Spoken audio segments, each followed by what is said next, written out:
Welcome to another video. You've got Mr. Everything English, and today we are covering the basics of English. Guys, in maths, in science, in every other subject, you have the fundamentals, you have the basics. If you can't multiply, if you can't subtract, if you can't do additions in maths, then you are going to struggle. In English, we have fundamentals, we have basics. In every exam that you do for English, whether it's English language or English literature, these fundamentals come up. Now, one of the fundamentals that I want to talk about in this video is your ability to discuss, analyze, pick, and use language devices. In English, you're taught language devices since year 5, guys. We start teaching them since year 5. Simile, personification, and you carry them all the way until the end of year 11. Now, where do language devices come up in the exam? In English literature, whether you do Macbeth, Romeo and Juliet, Jekyll, Christmas Carol, AO2, Assessment Objective Number 2, tests you on your ability to analyze the effect of language, structure, and form. So language is all over English literature. In English language, paper 1 question 2, paper 1 question 4, and paper 2 question 3 and paper 2 question 4 analyzes your ability to analyze language. In English language, paper 1 question 5, paper 2 question 5 looks at how you can use language in your writing. Guys, language devices is a fundamental of English. If you don't know language devices, if you don't pin these down the way you need to, you're gonna struggle. It's as simple as that. You're gonna find English very, very difficult because everything you do ultimately leads back to your ability to analyze language. Now, of course, we also have to analyze structure, analyze form in English literature, look at vocabulary and so on. But one, if not the most important fundamental, is your ability to analyze language devices. Now, if you look at one of my most popular videos, guys, one of my most popular videos, I believe, is my video about the top 50 language devices. Now, that's a heck of a lot of language devices. What I want to give you in this video is, as a year 11 student, what are the 10 language devices that you must master? The 10. Not 15, not 20, not 30, these 10. And I promise you guys, if you work with me and you learn these 10 inside out, you are done for your GCSEs. These 10 can carry you comfortably to a grade 9. You don't need to know 15 language devices, 30 language devices. Learn these 10 and learn these 10 inside out. So use them in your writing. Pick them when you're analyzing extracts. Get familiar in using them. So when somebody asks you what are language devices, you're not buffering, you're not stuttering, but rather you're confident because you know that these are my 10 go-to language devices. Now guys, before we move on and look at the language devices, just a reminder, if anybody here needs lessons for English, maths or science, do check out everythingeducation.co.uk because right now we have an offer where it is 99% off for your first month, and every single online English lesson is taught by myself. Anyway guys, what are the 10 language devices? Everything Education. Tuition for maths, English and science. Are the 10 language devices that I need you to learn inside out. Now, some of them are language devices that you've seen for the past 7 years. Simile, metaphor, personification. But it still happens, guys. We get to the end of year 11 and students still don't know what they are. Now, when it comes to a simile, what's the typical definition of a simile? Sir, a simile is when you describe two things. Guys, please stop this. Stop these terrible definitions that make your life easy. A simile doesn't describe anything, and stop saying two things because what the heck is a thing? A thing can be anything. Guys, when we think about similes, can you always start with the premise that a simile must compare? It has to compare. When my students say to me, sir, I think I've got a simile, my first question to them is, what's being compared? Is the pen being compared to the door? Is the iPad being compared to the TV? What's the comparison? If there's a comparison, then we can entertain it. If there's not a comparison, don't go near it. So guys, a simile is when you compare to what? It's when you compare two nouns. Now, there are many types of nouns. You've got pronouns, collective nouns. But for the sake of your understanding, I want you guys to think of a noun as the name of anything. There's a door, that's a noun. The picture is a noun. The camera is a noun. You are a noun. I am a noun. A noun is the name of something. So a simile is when you compare two nouns using like or as. That's it.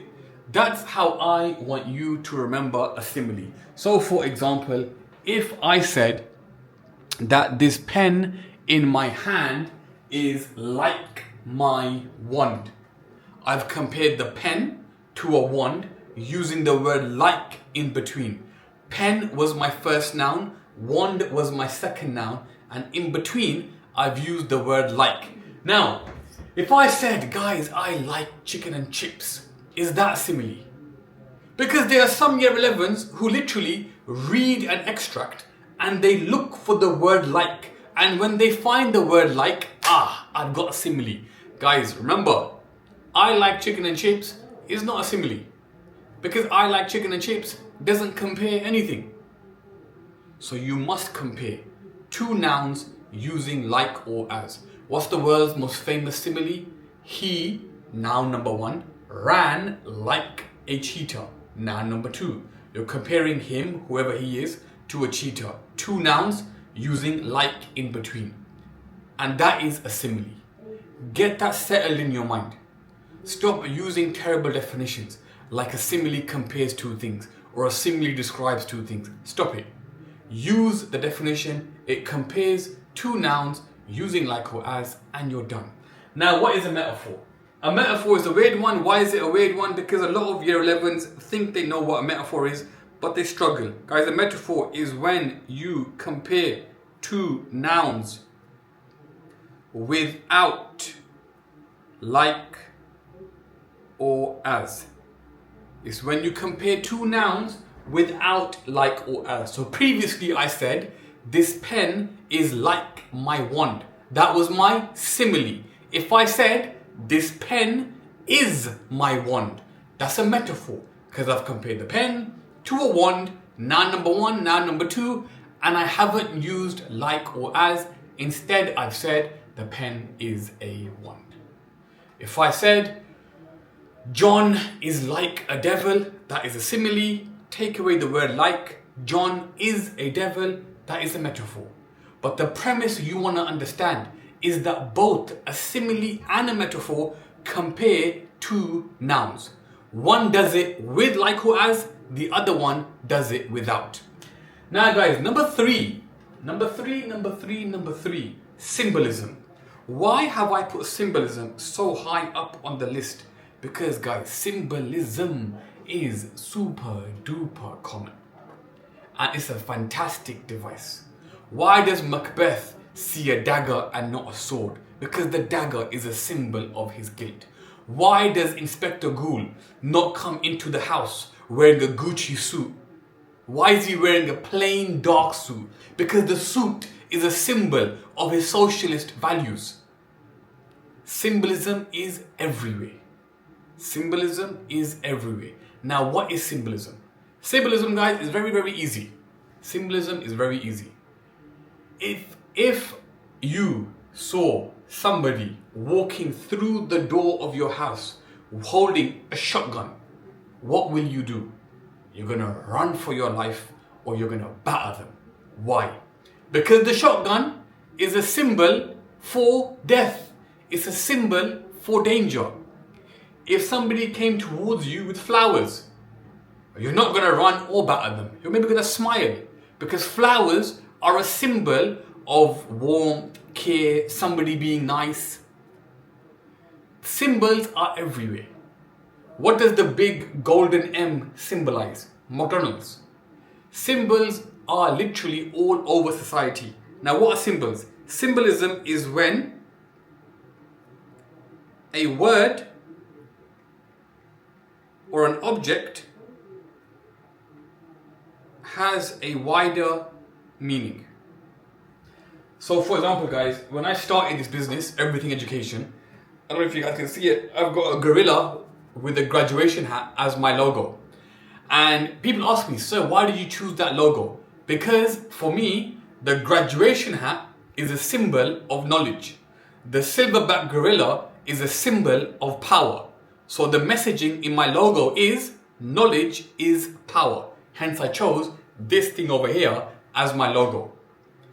When I see somebody wearing a mask, I think of COVID because the mask for me has become a symbol of COVID. Now, why is symbolism important? Because guys, in all of your books for English literature, whether it's Christmas Carol, Jekyll, Romeo, Macbeth, symbolism is everywhere. Symbolism is everywhere. The writer is always using objects or words to signify something wider, something deeper. For example, let's do two examples. In Romeo and Juliet, why is there a balcony? Why is Juliet at the top and Romeo at the bottom? Maybe the balcony is a symbol of the power dynamics between the two. Let's look at words. In Macbeth, when Macbeth kills Duncan, he keeps saying, or he keeps hearing, knocking, knocking, knocking, knocking. If I'm not wrong, I'm pretty sure the word knocking is repeated like 7 times in 11 lines. Why? What does the word knocking symbolize? It symbolizes that his peace has been disturbed, that his conscience has now become guilty. Symbolism is when a word or an object has a wider meaning, and we do it all the time. When I was little, guys, and guests would come over to my house and the biscuits would be on the plate in the room, I would want to eat those biscuits so bad. But my eyes would catch my mum's eyes across the room and she would eyeball me. And that look meant, if you touch those biscuits, I am gonna beat the poop out of you later. So don't touch those biscuits. My mum never spoke to me, but the eyes were a symbol. Don't do it. Guys, symbolism is everywhere. Number 4, hyperbole. Hyperbole, guys, is literally what it says it is. What do the first 4 letters of hyperbole spell? H-Y-P-E, hype, hype, hype. Is when you hype something up. Hyperbole, guys, is when the writer over exaggerates. But please make sure that there is actual over exaggeration. So for example, if I said, I'm so hungry, that's not a hyperbole. But if I said, I'm so hungry, I'm gonna eat 15 pizzas and 20 portions of chips and drink 15 milkshakes, that's hyperbole. If I said, I'm so angry, I'm gonna kill him, that's hyperbole. Hyperbole is when you over exaggerate. Hyperbole again is everywhere because the writers are always over exaggerating. Number 5, guys, pathetic fallacy. This is one of my favorites. Guys, pathetic fallacy again is a fantastic device. Now don't ask me why it's called pathetic fallacy. Somebody a long time ago chose a weird name for this, but it's a very good device. Pathetic fallacy, guys, is when the weather reflects the mood. It's when the weather reflects the mood. Now, what does that mean? For example, if it is raining, everyone is sad. If the sun is shining, everyone is happy. Lovely. But what does it look like in our text? Let's go through them. In Jekyll and Hyde, when Hyde kills Sir Danvers Carew, what descends over London? Fog. Why fog? Fog is thick. You can't see through it. So it's as though nature is concealing his sins. The weather reflects the mood. In Macbeth, how come the witches aren't introduced to us on a nice sunny day while they're relaxing on the beach, sipping some mocktails? Because it wouldn't fit the witches. So what do we have? We have thunder. We have harsh, scary weather conditions. In A Christmas Carol, when do the ghosts come to meet Scrooge. They don't come to see Scrooge in the middle of the day on a nice summer's day. They come in the middle of the night when everyone is asleep, because the weather and the atmosphere reflects the mood. And the sun only comes out at the end when Scrooge has changed, because the sun reflects the warmth that now Scrooge possesses. But guys, this is everywhere. Pathetic fallacy is a language device that is used everywhere, and it's when the weather reflects the mood. Rule of three, some schools call it triplets, some schools call it power of three, but it's all the same thing, guys. Rule of three is when three words or phrases describe one topic, one focus point. For example, ready, steady, go is a rule of three.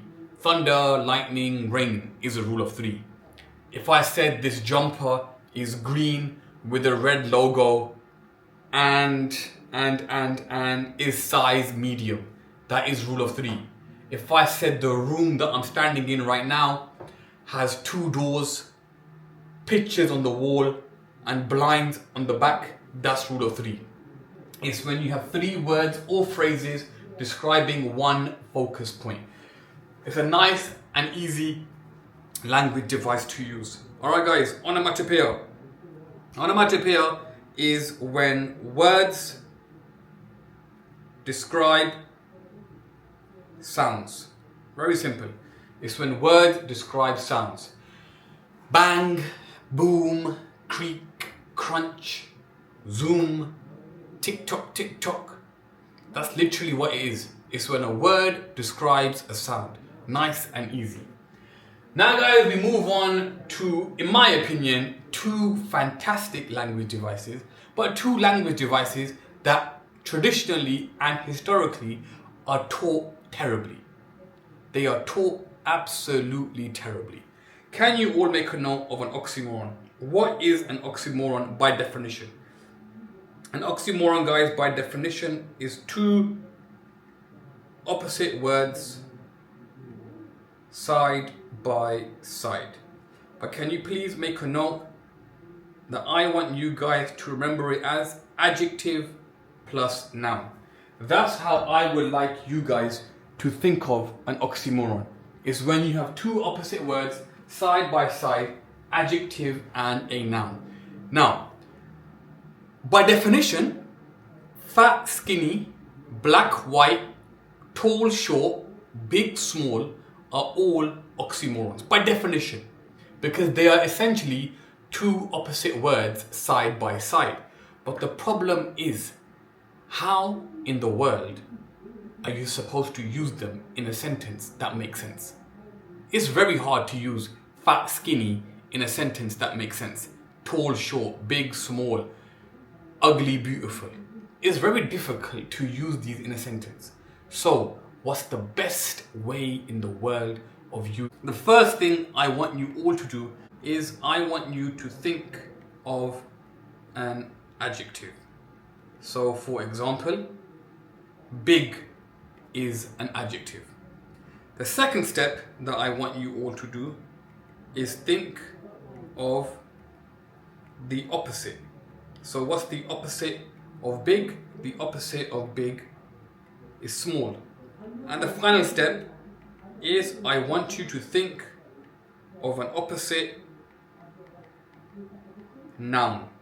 The name of something. What is the name of something that is really, really small? A dwarf. And all you do is you put big, dwarf together, and there is your oxymoron. Adjective plus noun, adjective plus noun. And this method works every single time. Let's think of the adjective ugly. What is the opposite of ugly? It's beautiful.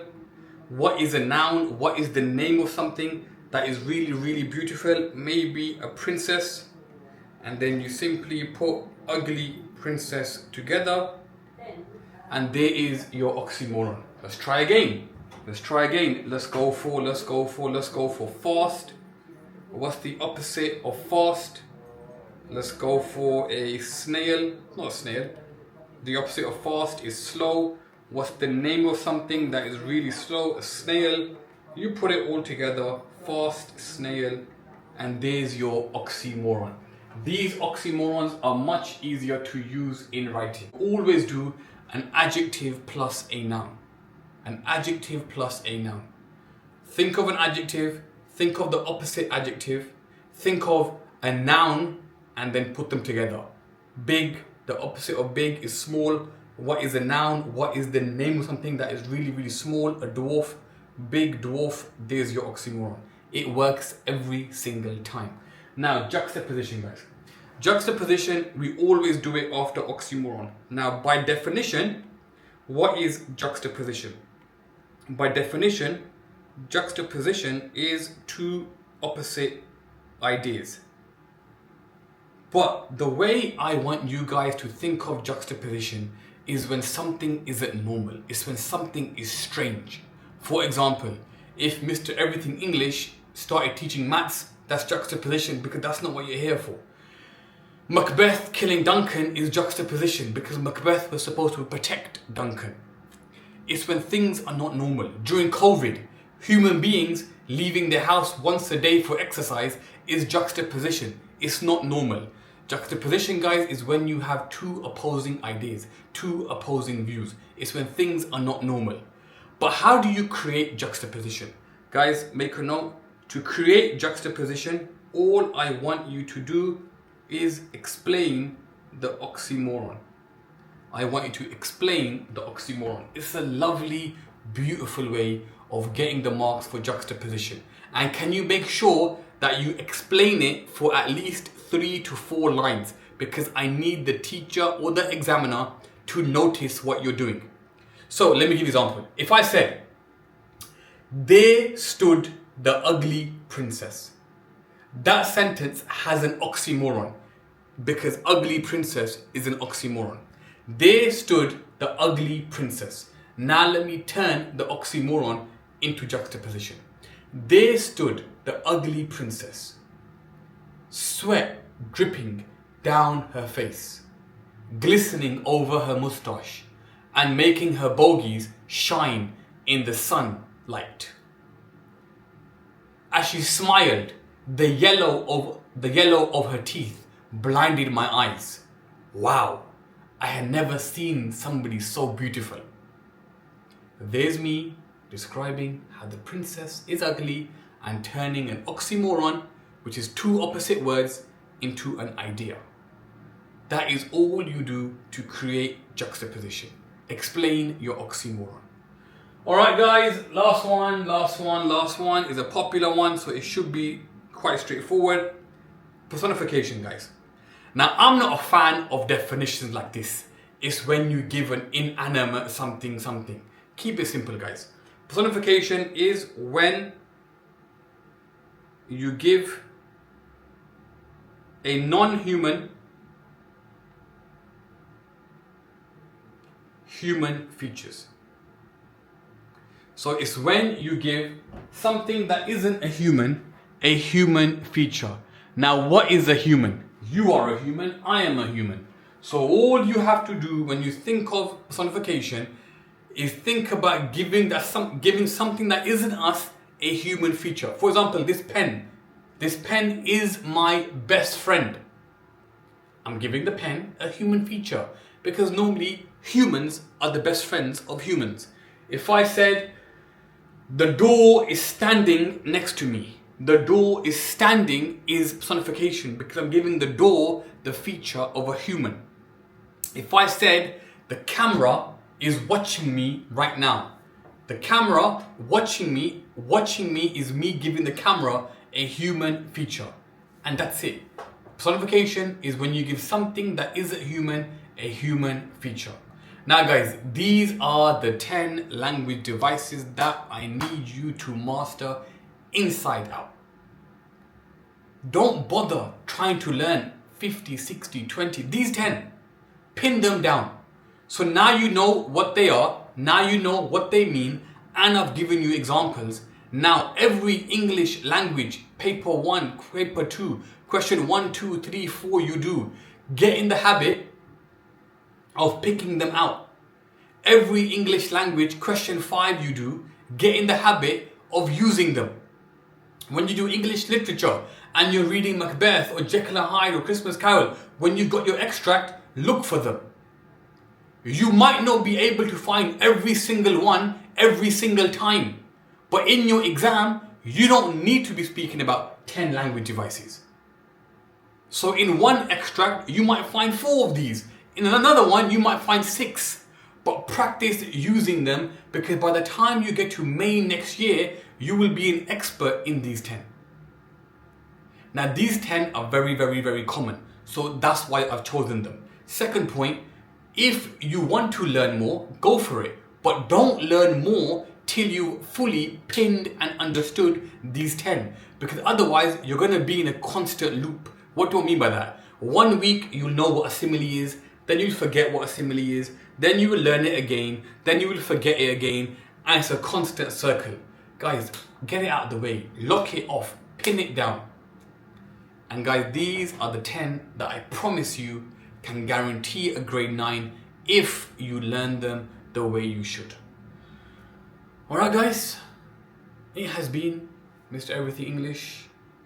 Please use this video to smash your exams. As always, thank you for the support.